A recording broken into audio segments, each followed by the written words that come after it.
This is a regular meeting of the Los Angeles Board of Police Commissioners. Madam Secretary, please call the roll. Yes, good morning. Let the record reflect Commissioner Decker, Bonner, Figueroa Villa, and Murphy Goldsmith are present, and we have a quorum. Very good, and I know Commissioner Soboroff will be here shortly, but we will begin the meeting in his absence. Madam Secretary, I understand that there are no cards on D, E, F, and G. Is that correct? That's correct. Are there any questions from members of the Commission on D, E, F, and G? Hearing no questions, is there a motion to accept D, E, F, and G? Second. All in favor? Aye. Very good. D, E, F, and G will be approved and accepted as indicated. With respect to item 1A, I understand there are two cards. Is that correct, Madam Secretary? That's correct. We have Michael Novak and Adam Smith. Novak and Smith, very good. Mr. Novak, before you begin, may I ask someone from the department to come up with respect to item 1A? Chief, is that you? No, we have representatives that are here. So, but actually, Mr. Vice President, we have three events that all are community safety partnership related, and they're at three different sites, but it's the same program. And so we're prepared. If you'd like, we can talk about the individual sites, but then also I'd look to have a more global conversation, a broader conversation. Commander Woodyard here today? Chief Grimalo? Okay. All right, so I may need you to step up to help fill that void. Well, I'd like to take these one at a time if we could, because that's how they're indicated on the agenda. So item 1A is related to Harvard Park, and it's for $250,000. We weren't given very much detail regarding what that is to be used for, and I'd like a better explanation of that, if I could. Sure. Good morning to everybody. I'm Sergeant Chris Zuniga. I'm the CSP coordinator. And as a side note, I was an officer in the CSP program for 4 years, and I've been the coordinator for going on 2.5 years now. So I can speak to Harvard Park. So the $250,000 is used primarily or categorically, as far as our budget goes, for office administrative expenses, programs, youth outreach, which covers a wide range of ages. And then there's like general outreach, basically, which is adults, seniors. So our budget for that as well. That includes cultural events, or what we might call one-offs. So like a barbecue, a community barbecue, a Mother's Day event, etc. We also do sports activities. And then there's money set aside for volunteers who help us. And that's at all the sites. So we'll compensate residents or groups who do contribute to the CSP mission or purpose in various ways. And so our budget is for that. We also have money set aside for supportive services. So we do work with other vendors and other entities that we either pay for their services or we provide some form of compensation, whether it's transportation for educational trips, whether it's providing jumpers for community events, sports activities, uniforms, et cetera, et cetera.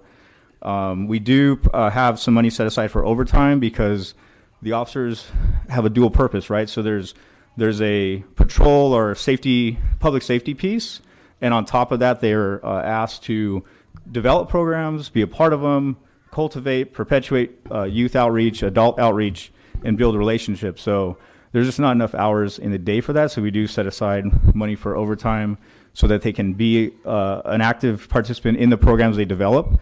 That would probably be half of it. So everything I just mentioned is about half of it. The other half goes to the promotions they receive when they come into the CSP program, as well as their promotions and their bonus upgrades. And that, in broad strokes, is the $250,000 per year per team. And Commissioners, the broader cost or burden of the Community Safety Partnership is borne by the department with the assignment of the 10 personnel. The generous contribution and donation by the foundation that was sponsored by the Balmer Group in this instance goes to the lesser but important and critical need to provide for the upgrade of the individuals assigned so that they will remain on post, incentivized, if you will, selected, trained, and on post for up to 5 years to add continuity and build relationships in each of our community safety partnerships. The overtime has been mentioned. Officers work a standard shift as they do throughout the department, 4 days a week. And there are youth programs and activities and community building programs that occur at non-traditional times and days, in which this overtime stipend, if you will, $125,000, I believe, is in the budget, would provide for those gaps, if you will. For instance, in these sites that involve us coaching and mentoring youth programs, there may be a game or an event on a Saturday afternoon that we try to deploy in advance for. But if there's instances in which there's a gap because that then rolls over into a Sunday event because of a tournament or something, then that's where the overtime would be used for the officer so that we can have continuity of the program. There are also, as indicated, for instance, Harvard Park, surrounded Rexham Park facility, tremendous improvement of that facility, state-of-the-art work, but a barbecue, an outreach to a community, an effort to share camaraderie back and forth or time that's fueled by refreshments and so forth. Those are the critical gaps that this money funds and supports that otherwise the department would not have. And Chief, could you speak briefly about the CSP program and the impact it has on the community and the department? So the Community Safety Partnership Program is our effort working with our communities and with other partners for 4 interrelated aspects: community engagement, safe school passages, critical enforcement, and youth programs. It began in 2010 and primarily in South Los Angeles. It has now grown to 7. Harvard Park being an event the location that opened last year, and South Park, a location that just recently opened here in Newton just a few weeks ago. The endeavor is the assignment of personnel at a neighborhood level that can facilitate and build trust with the various neighbors to improve the sense of safety, a sense of resilience in that neighborhood. These are all neighborhoods that have seen substantial levels of violence and impacted tremendously by those levels of violence. And while it was initially envisioned as working with HACLA, the Housing Authority, for housing developments, it has now since expanded to the Harvard Park being the first location that was not housing development defined, and South Park being the next iteration of that.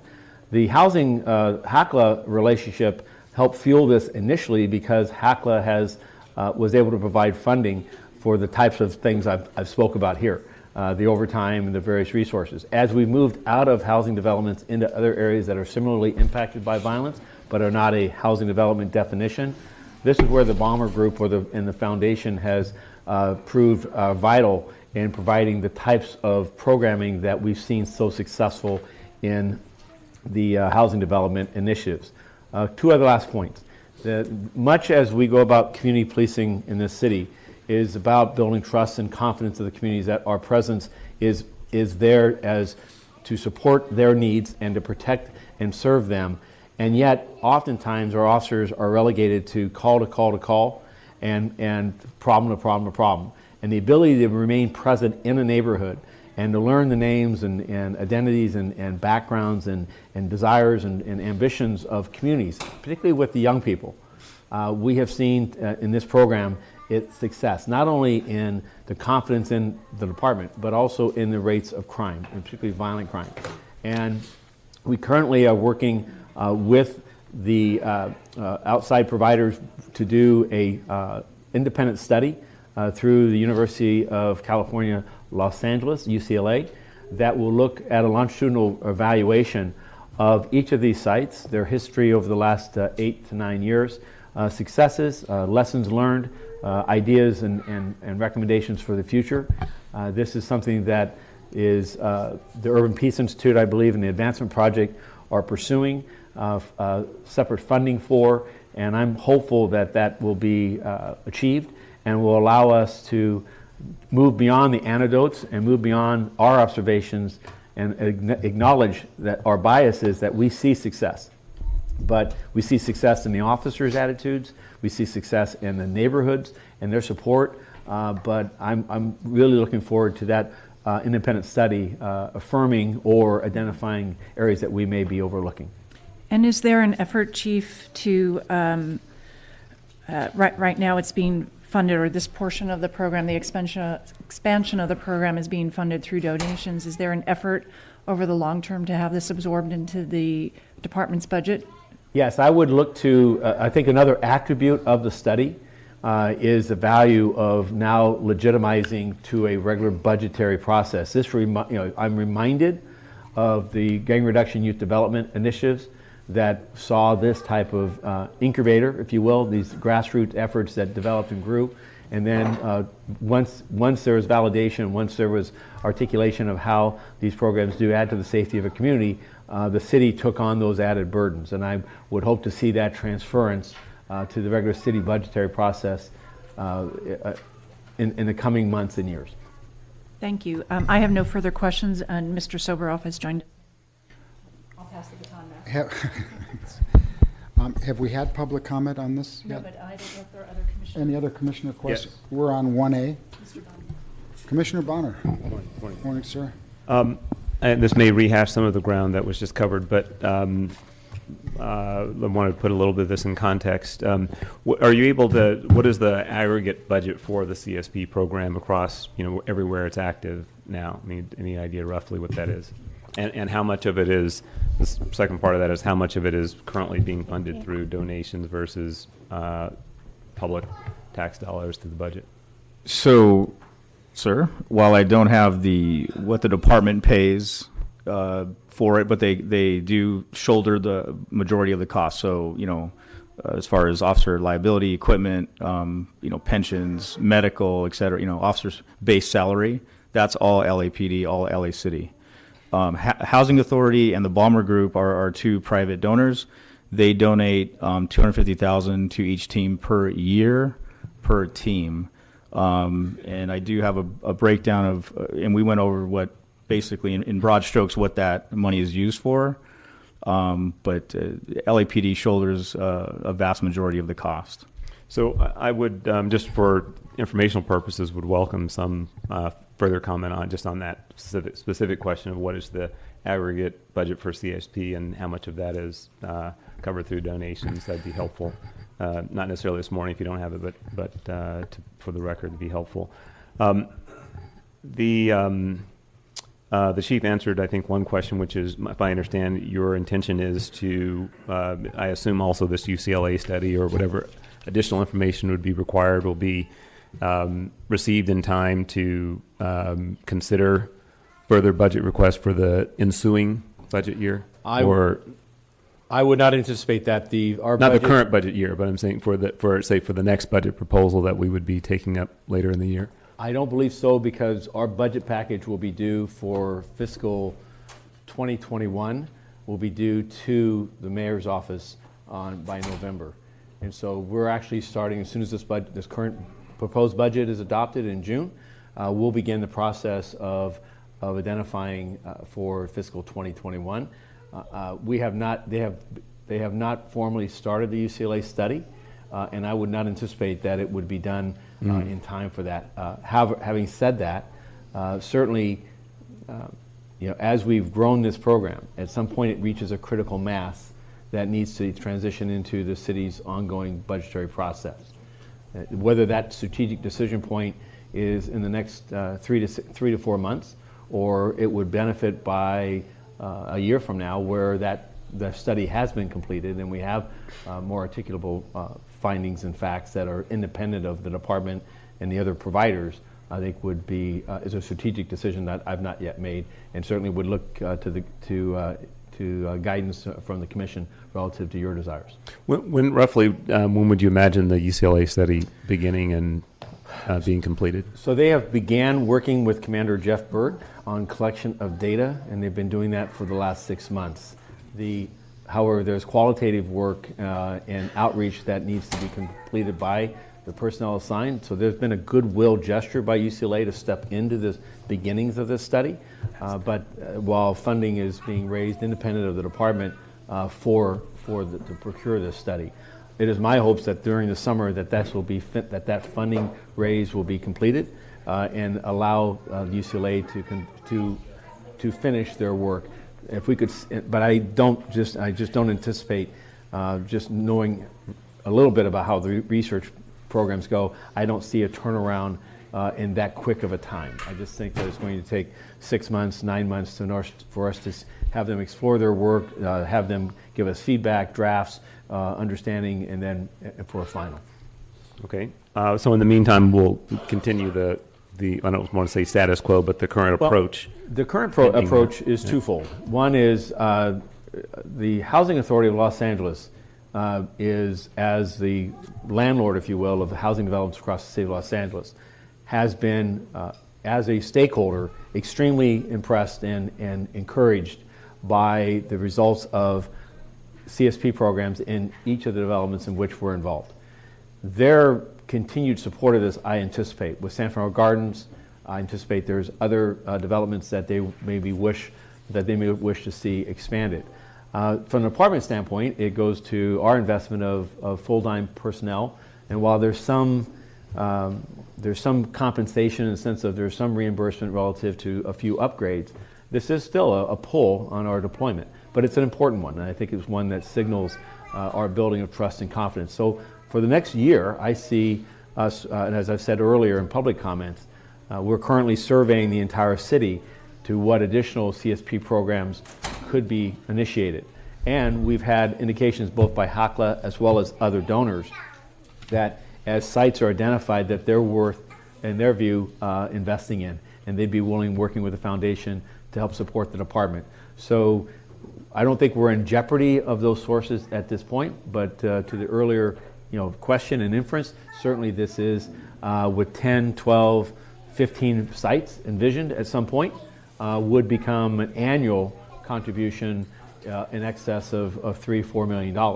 And I think that from the public-private partnerships, is that really good programming to do that over a long-term strategy? And I think instead transferring that to city, more dependable, more appropriate long-term funding by the department would be wise and appropriate. I just don't have the information yet to make that lever, to change that gear. Mm-hmm. And presumably that's a conversation you would envision the commission participating in as well, right? I guess the last request I would have, I think, and it's somewhat relative to these two donations, but I think for large donations generally, I mean, we learned a lot. I certainly learned a lot in the last 10 minutes about the program and some of the nuances behind this. But when you look at the donation requests, they typically come with kind of the boilerplate representation that there's a request, it's being donated, there's no favoritism, so on and so forth. But there's not a lot of other, at least the reports that were attached to this agenda, not a lot of other information about the kinds of questions we were asking today, like what's it going to be used for. I would also request for large donations, particularly of this size, that the reports that come to us come with at least a comment as to whether or not there was some consideration to fund the item through the department's budget versus a donation, or something that gives us some context as to why the donation is being received. Commissioner, that's my mistake. It was my understanding that the underlying documentation that I saw when I signed this was an attachment and forwarded to the executive director. And my apologies that did not happen, and we will fix that. Every donation that we accept has underlying documentation as to its origin, its purpose, its why it is sought or why it's received versus other resources. And it's my expectation that you have that information available as well as the public. Thank you. Do we have public comment on item number 1A? We have 6 cards. Okay. Okay, we have Michael Novick, Adam Smith, and the Red Chief Hunt. So we just had an object lesson away. It's completely inappropriate for this to be on the consent agenda.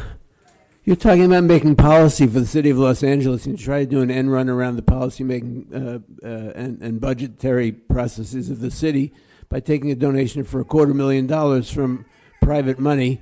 We just found out that the LAPD has been tapping the budget of the Housing Authority to fund this program in the past. Completely outrageous. Housing should be spent on housing, not on cops. I can't believe you people. It's unbelievable to me. So this is $250,000 for a program that it falls under what's called community-oriented policing, and I've tried to educate you time and time again. Community-oriented policing is described in Law and Order magazine, which is a industry magazine of the policing industry, as the domestic equivalent of psychological operations in the military. It's about controlling the thinking of the people or the enemy. And so this is not about building trust. This is about propaganda. This is about spending $250,000 so the police can bribe and influence people and pay snitches in the community to serve their purposes. This is about trying to shape the thinking of the people of Los Angeles by the police department. And so it's an outrage that you're dealing with this under your consent agenda, except that everything on your agenda is consent agenda because you always consent to what the chief wants and to what the department tells you. You're puppets. You leave me speechless. Next speaker. Adam Smith, please. Good morning. He said that as well. Chief, I find it hard to believe that you made a mistake on signing the donation, whatever you just told Mr. Bonner, because obviously the command staff here that is explaining this donation doesn't even know what it's for. It's all conjecture, and they're just kind of making up stuff as they go. There's nothing specific that I heard what the $250,000 for. And I'm wondering in general, Mr. Bonner, so Steve's Weingart Foundation did the original funding for the Harvard Park Community Safety Partnership. Then they got $750,000 from the Ballmer Foundation for the first 3 years. Now they're getting $250,000 each year from the Police Foundation. I'm wondering how much of that total money, like you said, the aggregate of the budget for the whole thing, how much of that's going to Metro Division within the Harvard Park area? I think those types of questions are worth asking. Also, I know you asked, Mr. Bonner, you asked the chief when the UCLA study was going to happen. I think a more important question is what department and who's doing that study at UCLA.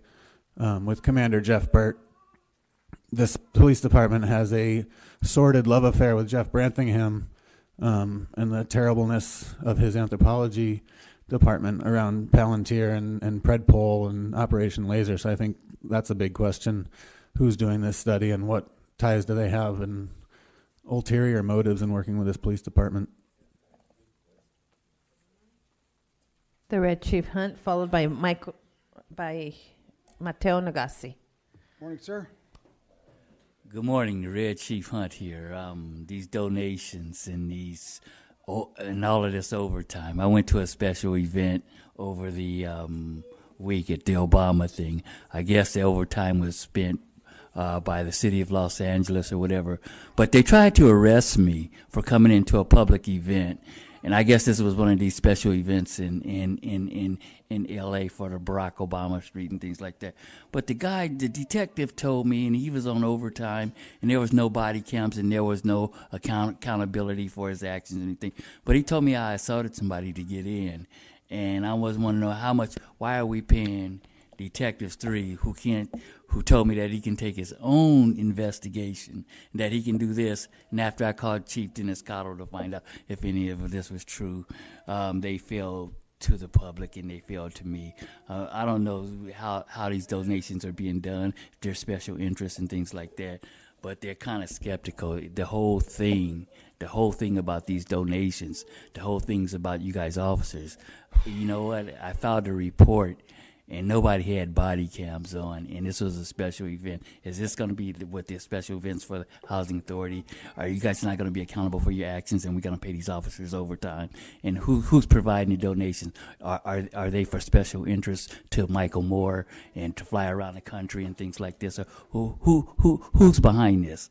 And like you said, the study haven't been done. I'm really skeptical, and I'm really skeptical of LAPD right now. I have a lot of concerns about that, and I'm really trying to stay professional about this and have a good attitude about Michael Moore. But every time I try and have a good attitude, the chiefs are not saying the same thing what you're saying, Michael Moore. So that's kind of skeptical. That's just like this report. Take it off the consent agenda. Hi, I'm Mateo with Black Lives Matter, Los Angeles. Yeah, the $250,000 is a lot of money. It's $250,000 for community safety. When I hear that, and I hear that you're going into our community, talking to our kids, I get this feeling, it's like an inner rage, because I feel like, yeah, you're going to be in the community talking to the kids, and then you're in the community killing the kids. So, is that part of the process of, grooming them for later killing them? Paying volunteers, creating snitches. That's not community safety. Community safety didn't save Grishario Mack.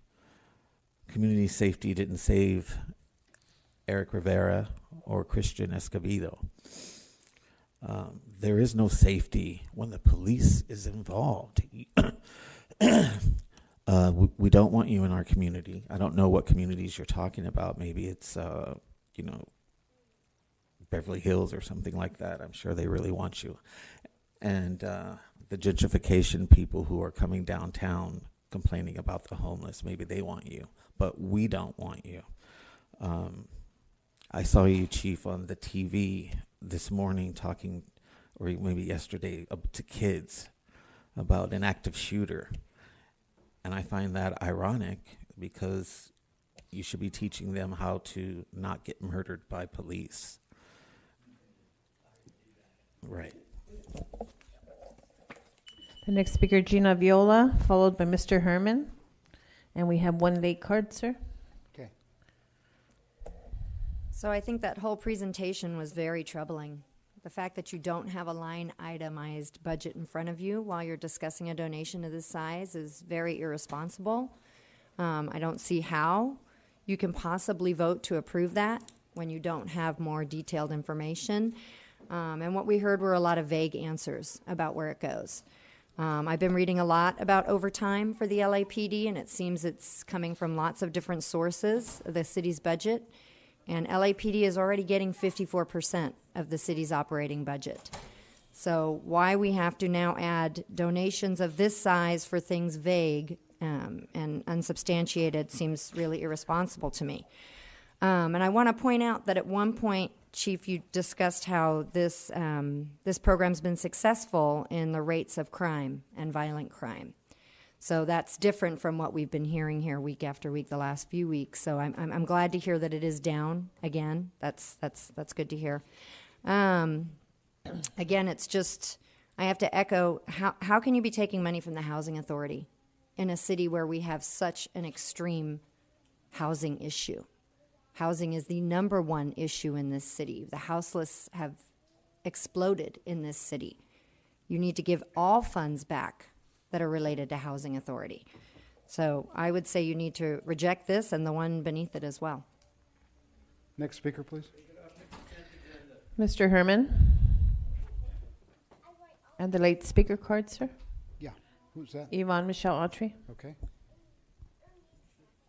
How we appropriate monies is a public safety concern, not just to the local level of our government, but to the federal government, who has asked that we provide housing for fellow Americans.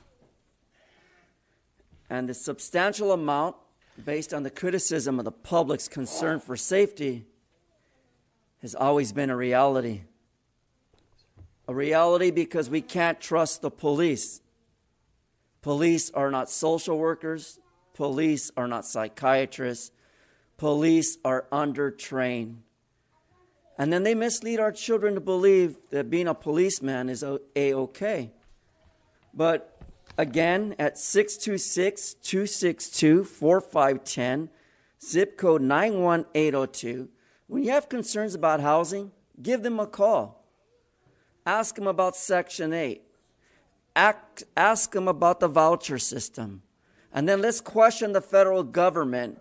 Are we actually spending federal and state dollars in the most appropriate manner possible to eliminate the crisis of homelessness in Los Angeles? After Eric Garcetti's report on Channel 7 News this weekend, in addition to his concern addressing the city budget, we're still living in homelessness. So in addition to that, the question is whether or not Michael Moore is abusively stealing public funds for his own personal use with donations based at $250,000, which simply is $250,000. And that question needs to be addressed publicly and with transparency. 42 U.S.C. 1983, fuck the police.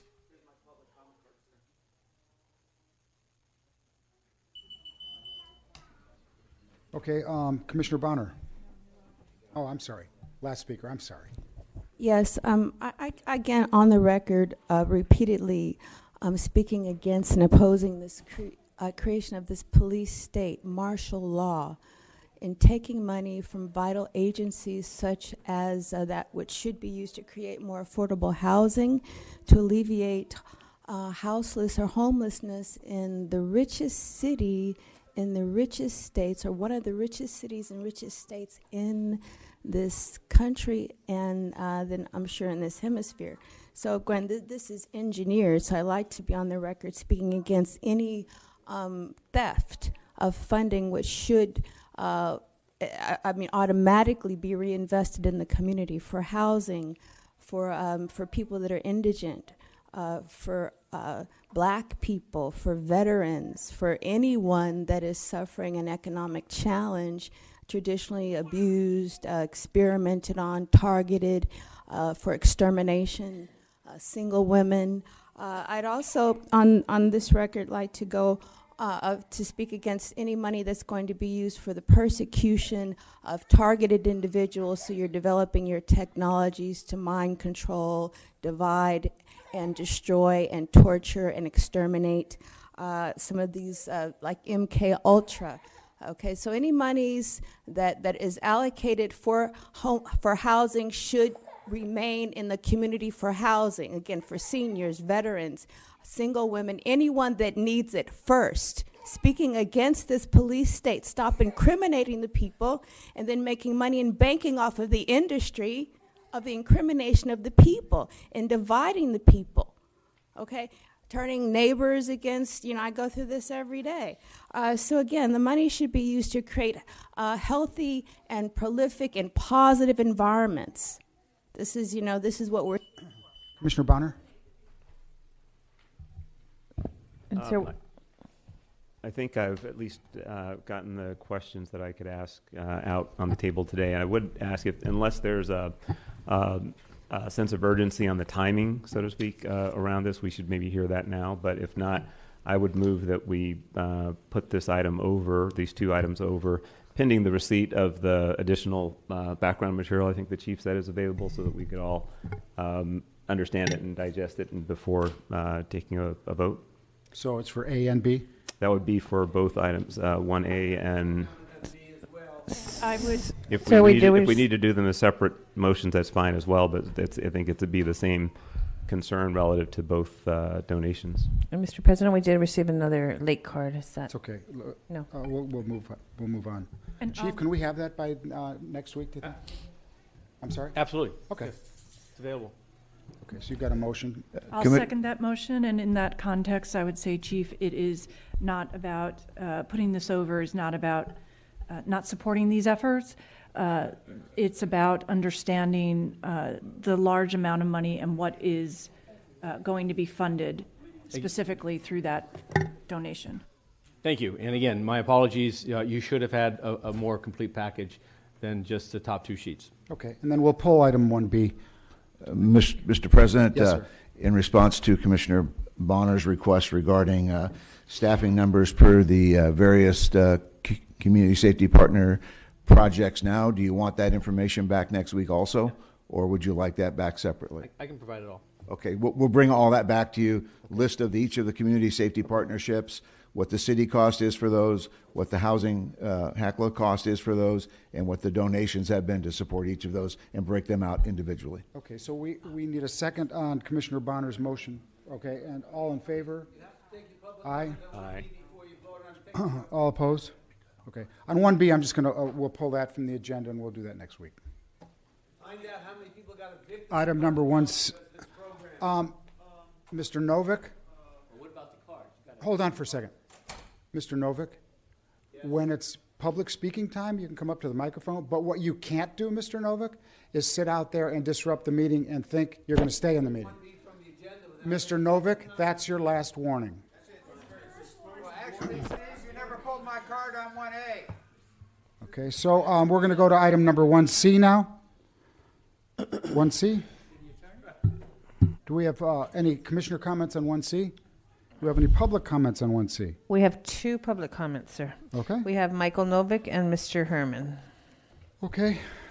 Michael Novick on 1C. Yeah, so this is chump change compared to the $250,000 on 1A and 1B each. This is under $1,000, but it's again from the LA Police Foundation. It's again being used for one of the community-oriented policing programs of the LAPD, which, as I said before, your attention, please, Mr. Soboroff. The Community Police Advisory Board, CPAB Symposium, is another method of so-called community-oriented policing that the LAPD runs. These are designed to control the thinking of the population of the city. My question on this one is, what is the content on the USB drives that are being provided to the attendees at the symposium? And do you care about what I assume they're not blank USB drives. I assume there's content on them. I think you should know about what the content is before you approve the acceptance of the donation to distribute them to people at the symposium. And I think you need to educate yourselves about the nature of community-oriented policing. It is not something that ends the militarization of police. It's part and parcel of the militarization of the police. It's a military-based strategy for controlling the thinking of the population or the enemy. And whether you consider the enemy or not is whether you expose what the LAP does in this community. If you're someone who opposes the kind of police violence that takes place in Los Angeles, we are still ground zero for police killings in the United States. There have been a couple of reductions, but they're not below the long-term average of killing a person a month in the city of Los Angeles. So you need to deal with this. This is, you can't put it on your consent agenda and pretend that it's nothing. It's not nothing. It's policy, it's content, it's ways in which the police use their propaganda to control the thinking of the population, and it's not appropriate. So I urge you to send this money back and have it be used for other purposes, like housing and jobs and education. Mr. Herman?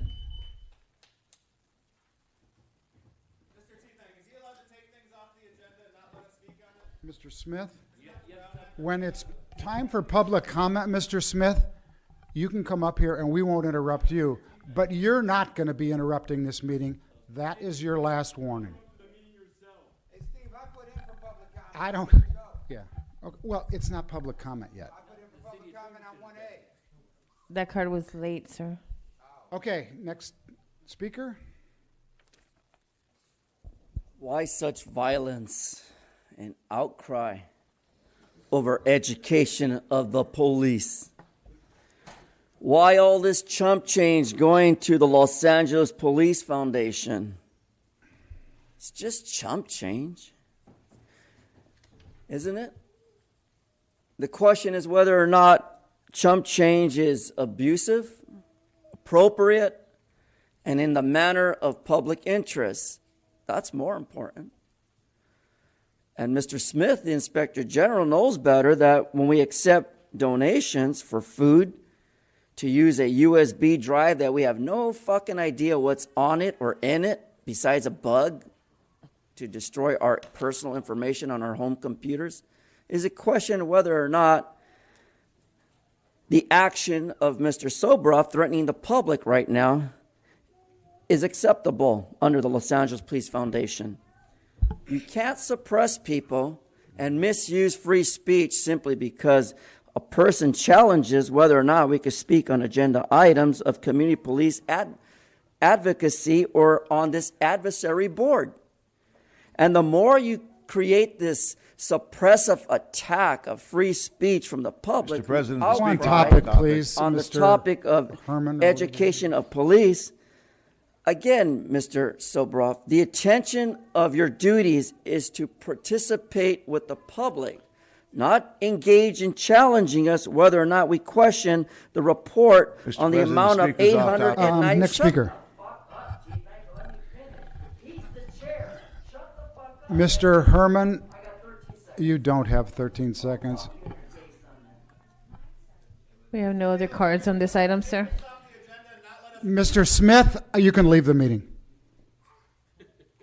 Mr. Smith, you can leave the meeting. Mr. Smith, you can leave the meeting. I don't know what your name is, but that's your last warning.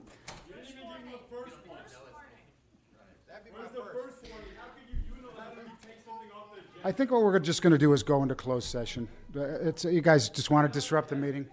I don't know what your name is, but that's your last warning. Okay. I'm going to give this a try. Let's go to 2A. We need a motion, sir, on this. Motion for approval. So moved. Second, all in favor? Aye. Okay, let's go to item number 2A.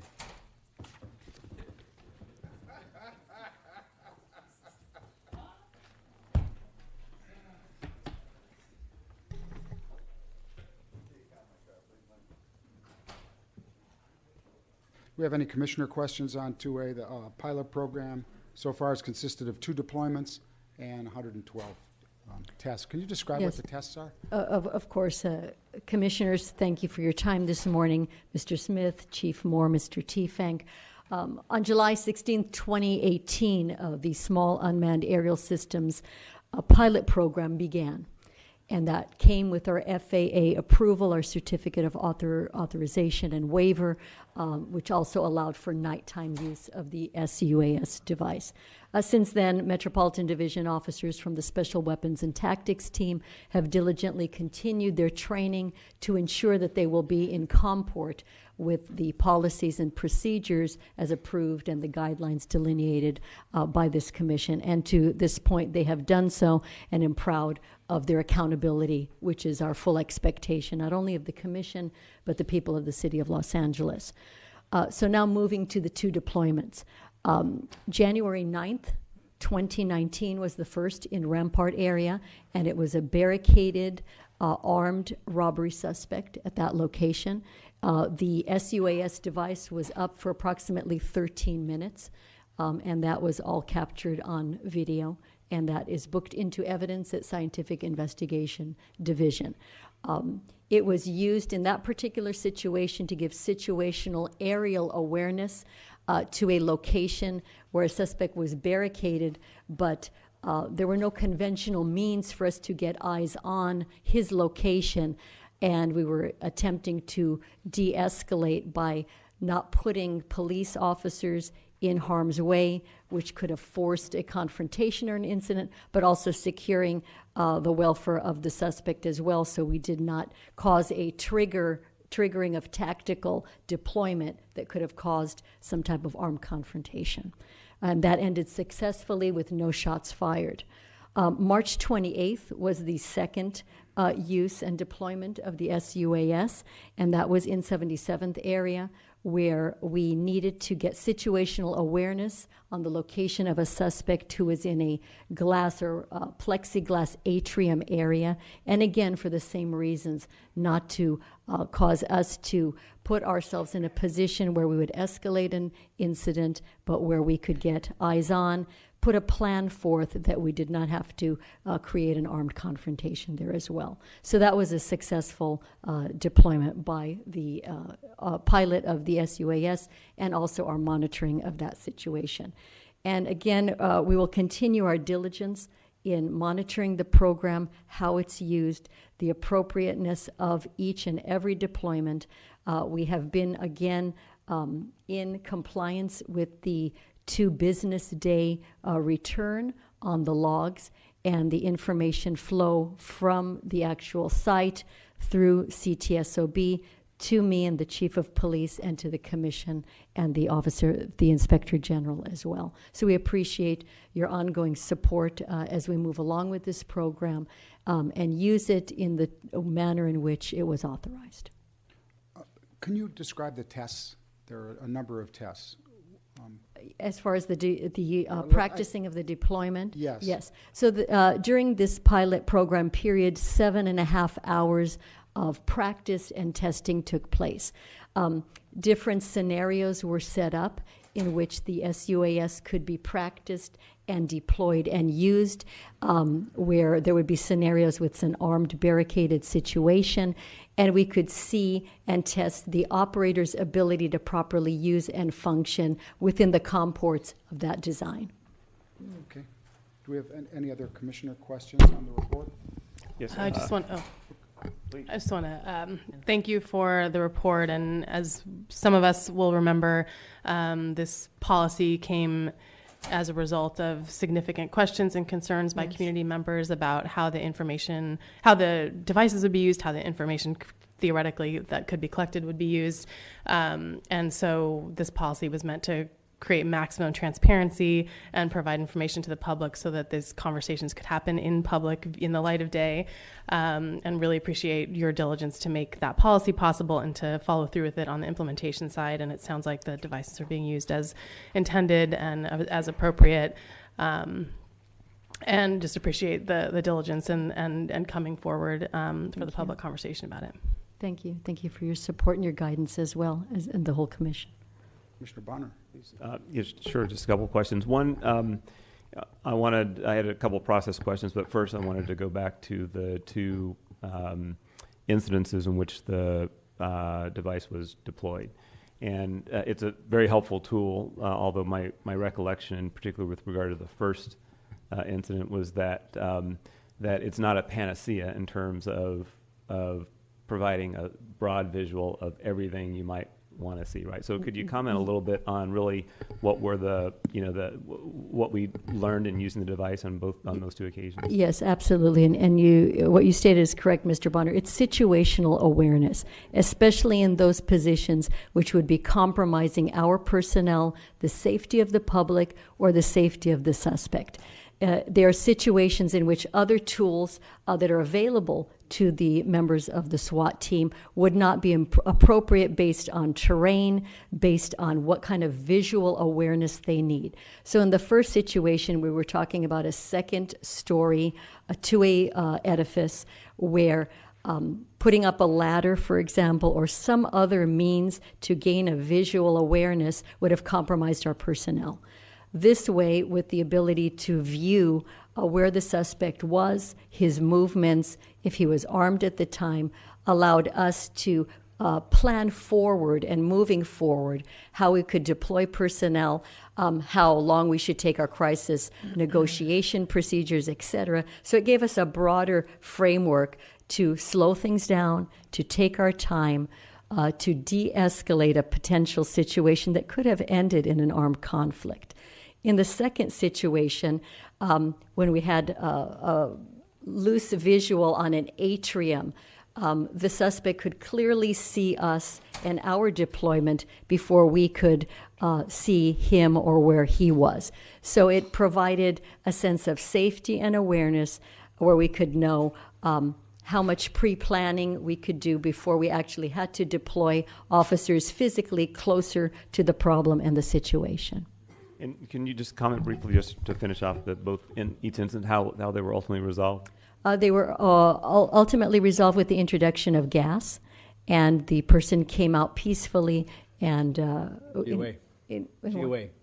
In one of the situations, yeah. In the situation in January, and in the second, the suspect was not at the location.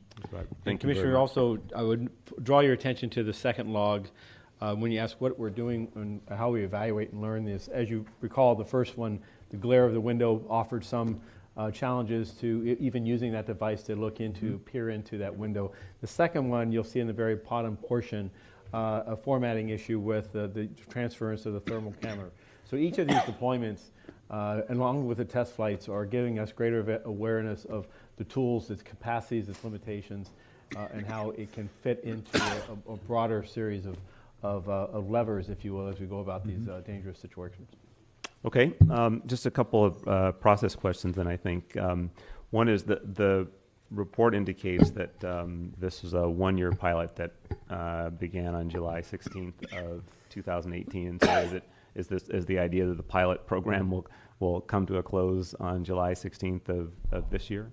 Well, our hope would be that the Commission would have confidence in the way the program was managed and executed to this point, and would allow us to continue further with an adoption of the pilot as part of the procedures that the Special Weapons and Tactics team could continue using. But so Commissioners, we would envision providing a report to you before the expiration of that one-year pilot with findings, challenges, successes, and our recommendation as to the extension of the pilot, modification of the pilot, elimination of the pilot, or adoption of the program as it's currently defined. Yes, and that procedure that Chief Moore explained is contained within the guidelines, which were approved by the Commission, laying out and delineating exactly what the requirements would be in that report that we would be presenting to you at that time. So it would be helpful for those of us who weren't here on the front end of that to understand well in advance as well what the parameters were.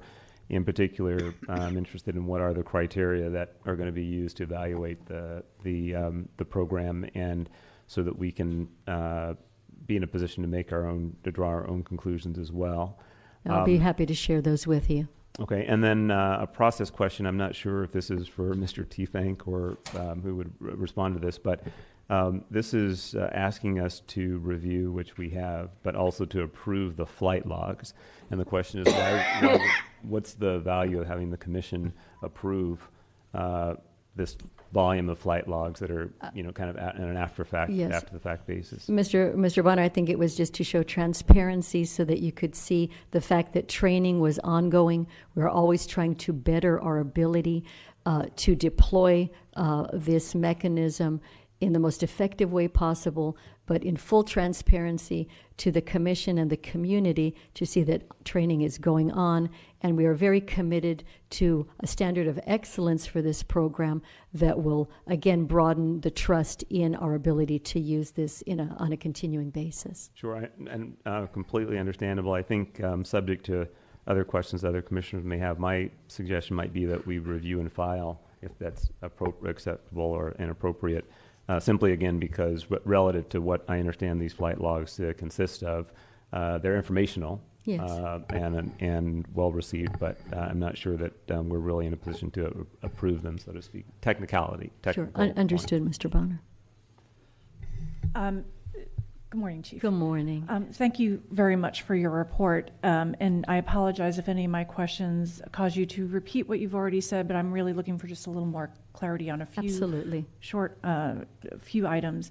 And I will say, from reading the materials and from my time of being on the Commission, it certainly appears to me that the department is using restraint, using these tools judiciously and as needed for officer safety and for public safety. And I certainly appreciate that. I imagine that there are many situations where it's requested to use this tool, and for whatever reasons internally the department decides not to. I'm not asking you to comment on those specifically because I don't think it would be appropriate, but I am asking for a little more clarity on the internal decision-making process that the department goes through. Absolutely. As promised within the approved guidelines, if there was a situation where A request was made to deploy the SUAS at a tactical situation, and that request was denied. We would also have to log that and present that as part of our report into the commission. That had not occurred during this pilot program to date. But just again to delineate the approval process, at the scene of a tactical incident that we believe meets the criteria, a CTSOB, that's Counterterrorism Special Operations Bureau staff officer, commander or above, must be at the scene. And we have not had a situation to date where we have not had a commander or above representing the CTSOB office at scene. That person would either concur with the tactical discussion there or not. But in these two cases of deployment, there was concurrence, and there still was another layer of an approval process with the commanding officer of Counterterrorism Special Operations Bureau, Deputy Chief Horace Frank, who had to review above and beyond the staff officer at scene and say, yes, I believe this meets the criteria, you may go ahead and deploy it. And then immediately upon making that decision, in these two cases it was approval, Chief Frank called me, and I immediately made notification to Chief Moore, and then subsequently, immediately after that, to the commission. And that is the approval process. We had not experienced any challenges to that process, any delays, or any fractured communications. So we're confident that what was delineated in the guidelines as a prudent way moving forward is something that we still want to adhere to. And is there a way for the department to review situations where perhaps this tool would have been helpful, but it was not requested for some reason, in order to ensure that the members of the department know this is a tool that could be available under appropriate situations? Yes, and the Metropolitan Division Special Weapons and Tactic Team, their command staff and Counterterrorism Special Operations Bureau does a review of each SWAT call-out, which means a SWAT response to a situation, barricade or otherwise. And there's a very, very lengthy and in-depth debrief to see if there would be an applicability for the use of the device, but for some reason it was not used. So that we're very internally, constructively critical of what we do moving forward, because we know that the situations that the Special Weapons and Tactics team are called into are of the highest risk. Thank you. Okay. Along with Mr. Bonner's line of thinking, I wonder if this is an acceptable motion, either City Attorney or Mr. Tiefank or both. If I would move that we review. Okay. I would move that we have public comment. How many comments? We have 12 public comment cards. Okay, I'm sorry. The first three, Michael Novick, Jeremy Tramer, and Jerry Dietrich. So, here's a case study in what we were talking about earlier. The LAPD is massaging you. They understand they got provisional authority for a temporary pilot program for the use of drones, and they're being very careful in the pilot program period to present it in the most favorable light possible, and to very carefully couch it in terms of public safety and officer safety. But the questions are, is a warrant required for the use of drones? And if so, was a warrant obtained in both these cases? In the dozens of test flights and practice flights, was any data obtained and retained from the use of the drones? Where were they flown, and what were they looking at while they flew them? So these are questions you need to ask yourself. And to say that it's the Special Weapons and Tactics unit of the Metropolitan Division, we all understand the record of the Metropolitan Division of the LAPD is incredibly racially biased and been shown over and over again to be the case. When you talk about the fact that it has to be approved by the Counterterrorism Special Operations Command Staff, what are we doing with the Counterterrorism Special Operations Command Staff in the LAPD? These are not terrorism incidents, nothing to do with terrorism whatsoever. But you're greasing the skids. You're setting the groundwork for counterterrorism special operations in the city of Los Angeles. You're accepting the terminology of the military. Special operations does not come out of the LAPD. It comes out of the Defense Department and the U.S. Army. Counterterrorism is about turning the LAPD into a counterinsurgency operation inside the city of Los Angeles, directed at the population of the city. And you're his first victims right here and now. You heard them trying to control your thinking.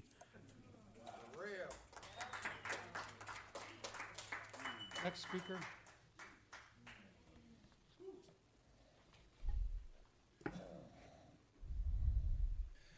So look, I don't know a lot about drones, but there's some pretty dystopian shit here, guys. I mean, come on. Everyone's trying to make these drones sound so innocuous and helpful, which they already aren't. But I think we all know this shit's going to escalate. There's going to be mission creep. A couple years from now, I'm going to be getting kicked out of police commission for yelling about how one of your drones took out a plane at LAX, or how your now armed drones, because we know that's going to happen. We know they're eventually going to be armed drones, have killed a bunch of people there already. There you go. Well, I'm talking about here. Or, you know, T-Fink's going to commandeer a drone to spy on girls' locker rooms in local high schools. Who knows? So let's just nip this thing in the bud now. Next. Hi, my name's Jerry Dietrich, and I've been against drones forever, and I always will be. But I just have one question to say and it's not in your report, and it doesn't make any sense to me, why you're not being sued right and left. I had a neighbor that had a drone that went up in my yard. Was looking into my yard, and I yelled at him. I said, I'll file a lawsuit if I see this damn thing again. And I never saw it again, because privacy is something that we all cherish, and we can't have it with these damn drones up there. Next speaker. The next four speakers, Audrey George, Gina Viola, Alexandra Honor, and Hamid Khan.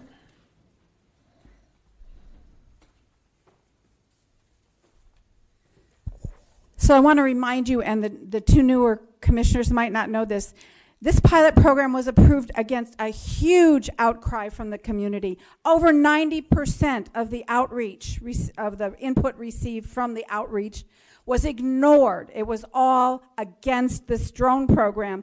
However, all of these promises about transparency, maximum transparency, there won't be any mission creep. They'll never be armed. I can't help but notice that these two deployments, one of them was not warranted. And that is against those rules and policies that we didn't even believe in the first place. But I need to point out that you're not even following your own fucking rules. This is just a one-year pilot. And when time comes, we are going to come out again in such force to tell you that we do not want this pilot program approved on a long-term basis. And will you listen? That's a big question. But what will happen to the people now that you've trained to use these drones, assuming you're going to get this approved again? What will happen to the monies now being allocated in the budget that's coming out for these drones? Are you going to give all that money back? It's just like with the SAR program that's now being audited and may be closed down someday. That is in the new budget. It's just like what's happening with the money allocated to Palantir, which has been shut down now. That's still being allocated. We want to know what's happening to money allocated already and paid to JSS for a contract that has now been dismantled. This $500 million, $500,000 being given to the Community Safety Partnership, even though the community challenges its legitimacy. You keep giving money to programs that shouldn't even exist, that don't have public support, and that will never be.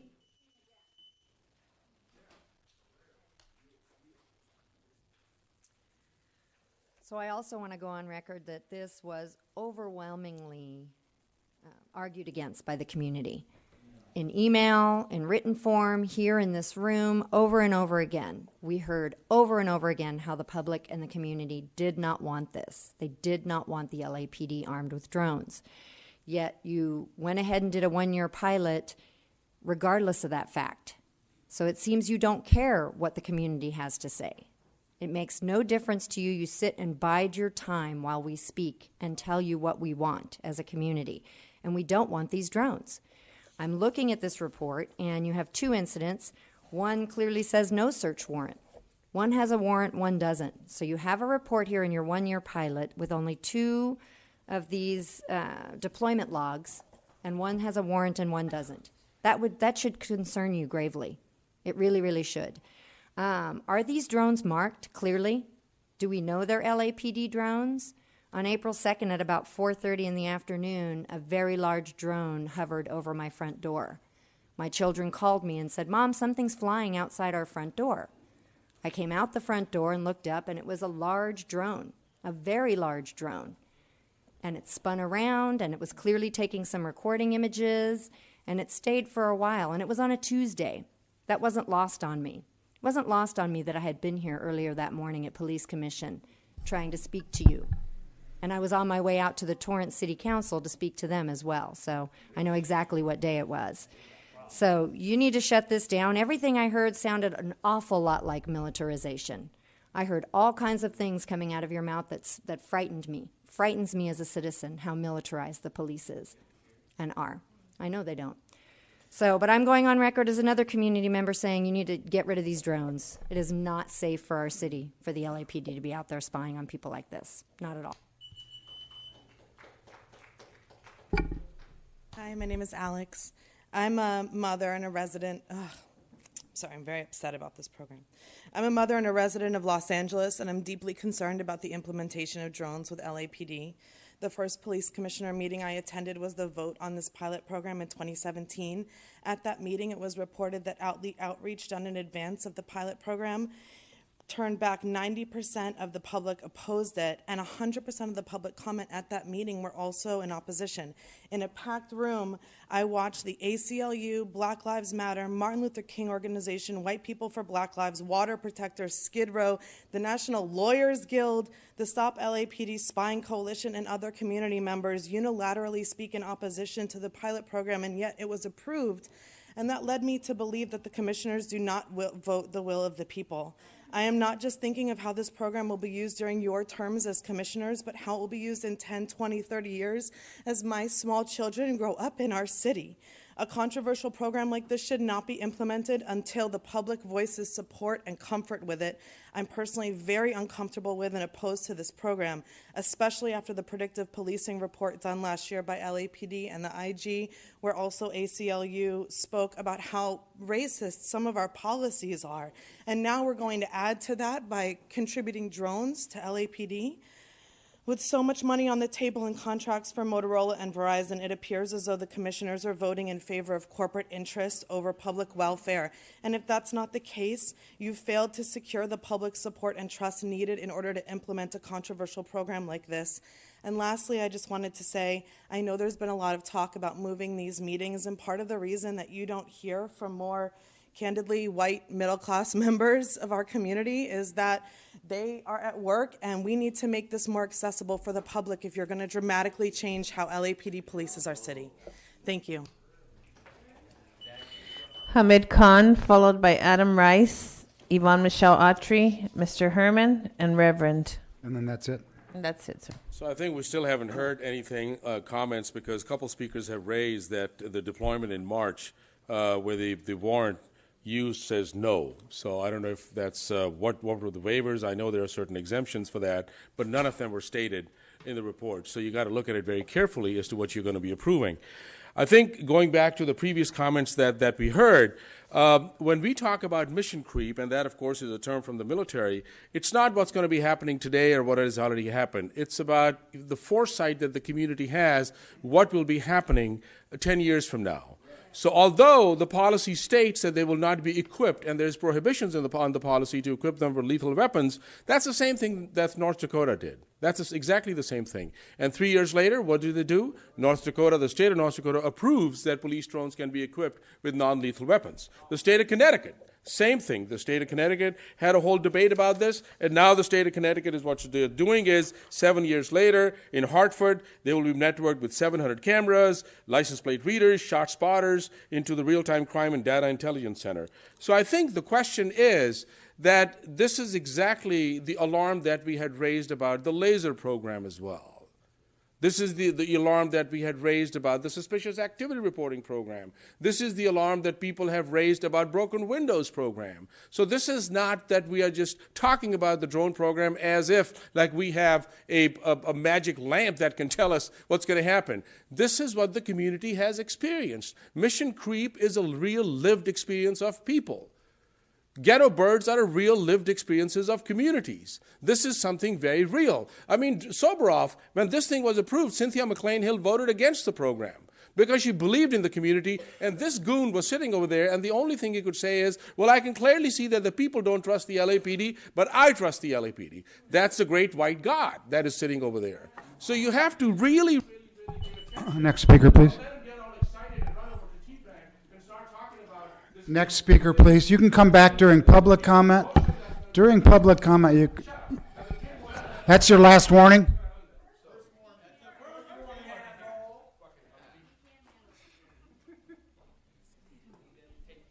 I don't know.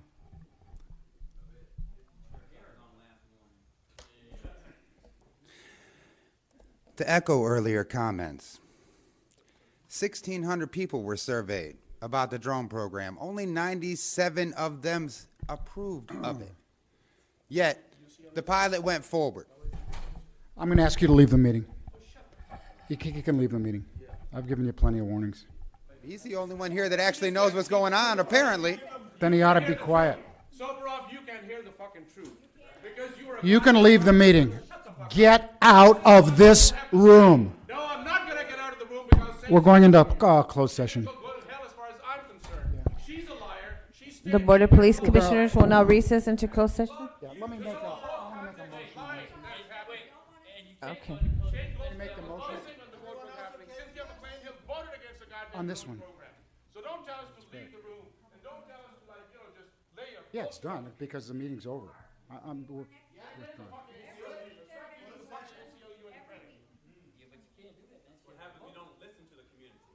Sir? Did you really bring 60 police in here to escort a 66-year-old man out of the room? This is what we're doing? This is ridiculous. You want to get on topic, pal? I am on topic, Steve. This is the Brown Act. Get on my topic, bro. So, we're talking about the drone program. We're talking about unwarranted uses of the drone program.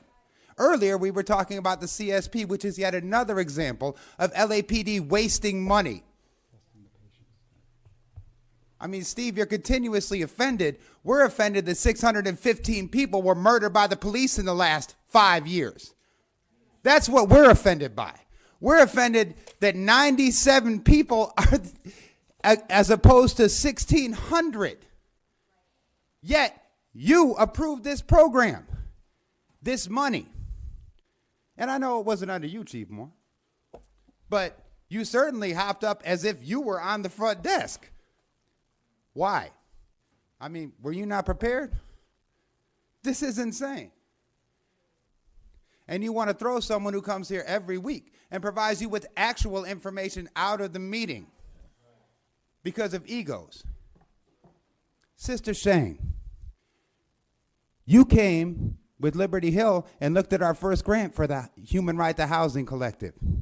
How many evictions did we have to fight in Jordan Downs because of illegal use of the Community Safety Partnership police? How many times did police show up at people's doors illegally with members of HECLA and do illegal... Next speaker, please. Who's next speaker? The next speaker is Yvonne Michelle Autry, followed by Mr. Herman and Reverend.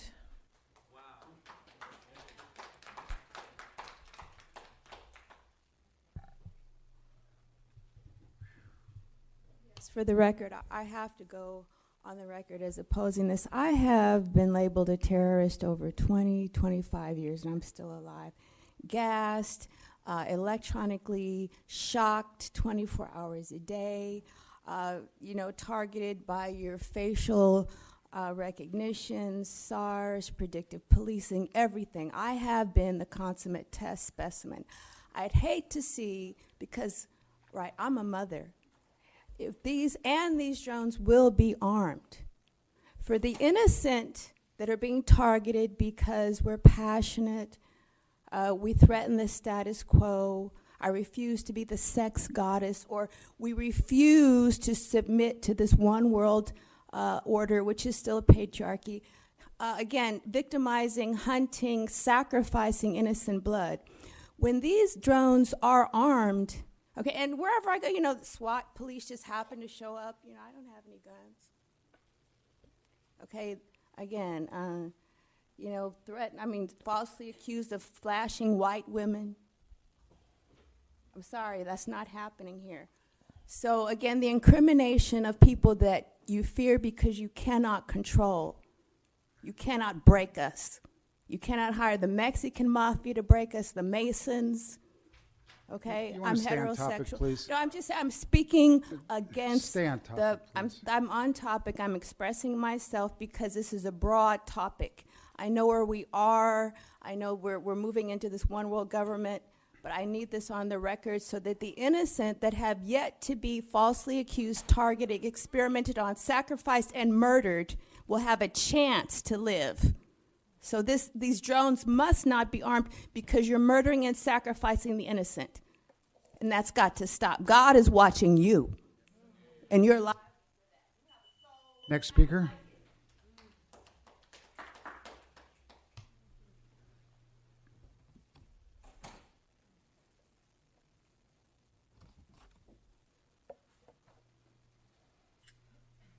Military defense. Nice picture, Mr. Sobroff, when you should be paying attention to the awareness of this so-called de-escalation. Now, what some may consider offensive, it's not offensive. It's part of a public comment card, free speech. This is actually my drone. And my drone is actually surveying the issue here of whether or not 7.5 hours of a scenario of a helicopter or a so-called drone patrolling over an incident involving a criminal. But not all Angelenos are criminals without due process. And only until you receive a judge order that you're a criminal, then you could say you're a criminal. Confrontation by drones under Mission Creed is evil. But I love evil. As Steve Soboroff knows, the Jews killed one innocent man over power and greed. Off topic. And so, no conventional diplomacy will ever come to America until we rise and shine like the Knights of the Templars and raise our feet and hands in action to defend against the diplomacy of drones. And we will shake and make every drone fall from the sky. For I, like God, know what we shall do. We shall bury the nigger Jews, and we shall take them back. Next speaker. Next speaker. The next Off topic. speaker. You can leave the room. You can leave the room. Take your anti-Semitic sign and leave the room. Take him. He's out. You want to throw his anti-Semitic sign on the floor? Sir, this is your last warning. Okay, you could. This is not public comment, but go ahead. Officer, will you remove the sign, please? Go ahead. Off topic? Off topic? Done. Next speaker. Next speaker. Next speaker. I'm not going to tolerate that. I don't have to. Next topic. We have no other Oh, speakers, sir. Off topic. You got what you asked for. Go ahead. I'm going to move up. Is he the last speaker on Yes, sir. Okay. I'm going to. You can leave the room. You can leave the room. You're going to leave the room or work. Okay. So there's going to be no. After this approval. Okay, let me do this. Let's see. I'm going to move approval of the department's report regarding the regarding the deployments and review and file regarding the logs. All those in favor? Aye. Okay. We're going. You're either. So nobody else is going to speak because you stand up there like an idiot saying that. This meeting is over. Okay, fine. Fuck you. Go off and run off.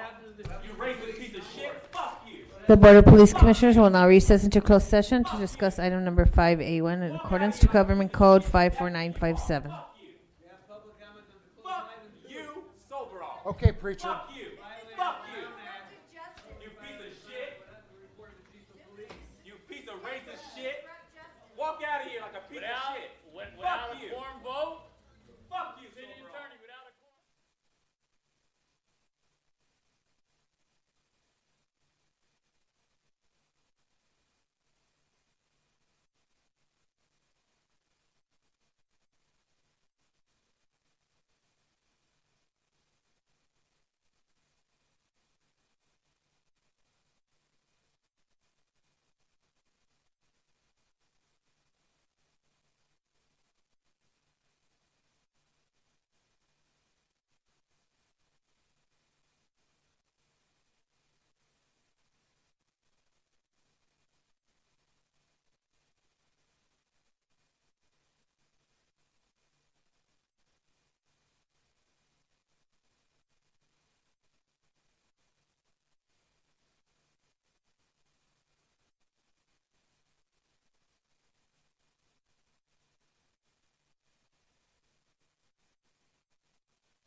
The Board of Police Commissioners has concluded its work in closed session. We are back in open session.